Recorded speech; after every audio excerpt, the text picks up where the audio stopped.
So we're kicking off week 2 with Pikachu. This was a really fun one to draw. So initially I just wanted to do him like as a really like happy but asleep Pikachu, but then I decided to put the rice bowl on his head. It just seemed like a nice touch to stick on there.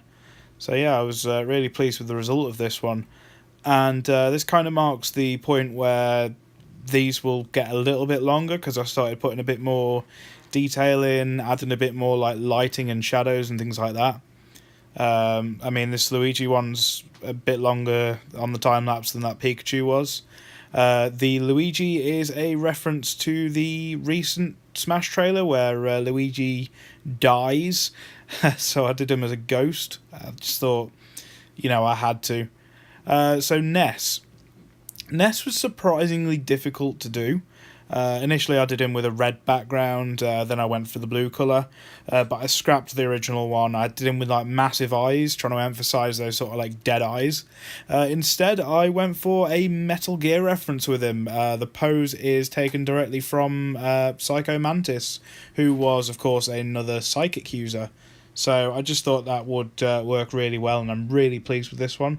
As you can see, there's a lot of like lighting effects in this one with the glow from his hands and eyes. So yeah, I think it works really well. It's got a good mood to it.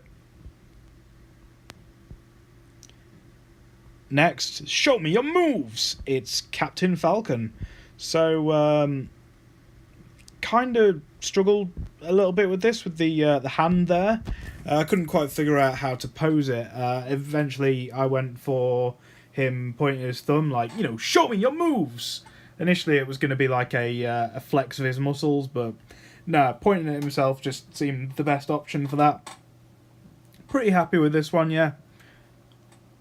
Jigglypuff was really easy to draw. She's basically just like a round balloon.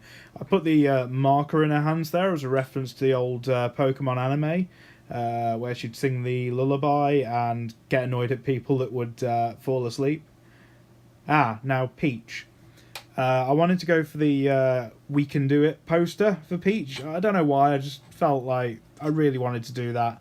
And also, because Jigglypuff was using pink, it would seem obvious for Peach to be pink, but I went for the colour scheme of Pink Gold Peach from Mario Kart 8 instead. I know technically she's not Pink Gold Peach in Smash, but it just seemed like an appropriate change, considering we just had another pink character. And finally, we finished things off with Bowser. I really struggled with with this one, to be honest. As you can see, he starts off looking a bit like a Five Nights at Freddy's reject there, but eventually I figured out what to do with his jaw. And the shades, I don't really know. It was just the first thing that popped into my head was like, I don't know, I want to put Bowser in shades. So that's what I did. And that's the only explanation for that, really. So I hope you enjoyed this. Stay tuned for more.